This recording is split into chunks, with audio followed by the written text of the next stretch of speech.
During the turbulent years of the Second World War, the global stage witnessed the extraordinary valor of individuals from all walks of life, who, driven by an unwavering sense of duty and patriotism, stood up to confront the evils of their enemies.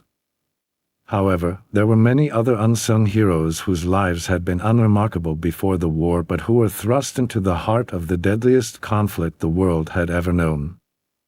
Among them was Nieves Fernandez, a Filipino schoolteacher, whose story of bravery and resilience is nothing short of awe-inspiring.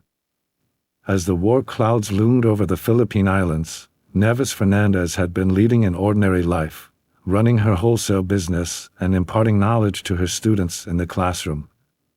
But when the Japanese invasion of the Philippines shattered the tranquility, she could no longer remain an idle spectator. The brutal atrocities committed by the Japanese occupation forces, resulting in the deaths of an estimated 500,000 Filipinos, stirred a fire within her soul. The horrors extended to the abduction of women who were forcibly turned into comfort women, subjected to unimaginable suffering at the hands of the Japanese army. Executions, massacres, and untold atrocities against Allied soldiers further fueled her resolve to take a stand against the oppressors. In the face of such adversity, resistance and guerrilla activities began to gain momentum. Over 250,000 brave souls joined the ranks of anti-Japanese operations, determined to fight for their freedom. These disparate groups, though fueled by a common cause, faced challenges ranging from limited resources and equipment to a lack of coordination. In the midst of these tumultuous times, Neves Fernandez found herself living under constant fear and uncertainty. Escorted by the Japanese, she dreaded the possibility of her students falling victim to forced abduction, destined to endure the horrors of comfort stations. Unable to bear the weight of inaction any longer, she made a momentous decision to lead her own fight against the occupation forces. Gathering a group of like-minded native men, she endeavored to plan and strategize the resistance efforts. Recognizing that stealth and subtlety would prove more successful in their endeavors, she began training her men in the art of discreet knife techniques, a skill that would prove instrumental in their future endeavors.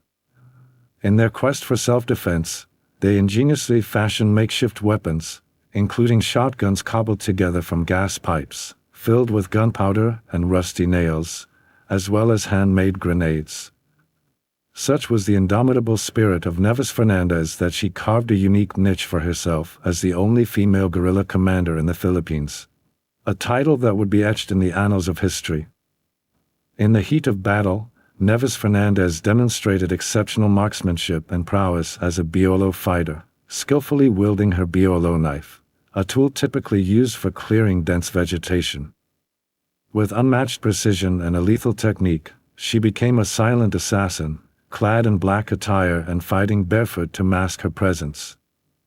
Her method was as fearsome as it was effective, a precise stab behind and below the earlobe to sever the carotid artery, rendering her foes unconscious.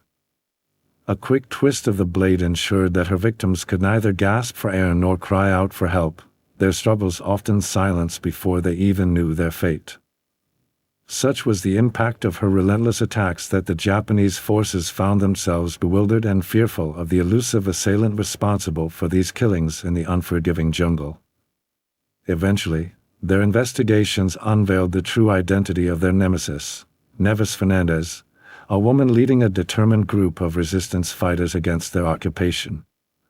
In response, the Japanese placed a substantial bounty on her head, offering 10,000 Philippine pesos to anyone who could capture or eliminate her. Despite the dangers that loomed over her, Neves Fernandez managed to elude capture, displaying a remarkable talent for survival amidst the chaos of war. As the tides of war turned, and the conflict began to draw to a close, American forces arrived on the scene. By then, Neves Fernandez and her forces had already liberated numerous villages and freed several women from the clutches of their tormentors. In the presence of American officers, she demonstrated her deadly knife technique, solidifying her reputation as Captain Neves Fernandez, the formidable and feared female guerrilla fighter. In a world dominated by war and strife, Neves Fernandez stood out as a beacon of hope and resilience. An ex-school teacher who had stepped out of her comfort zone to face the atrocities of war head-on, she proved to be an embodiment of courage and determination. Her legacy endures as the courageous woman who fearlessly took up arms against the Japanese occupation, leaving an indelible mark on the pages of history as the feared female guerrilla captain responsible for the deaths of hundreds of Japanese forces in the Philippines.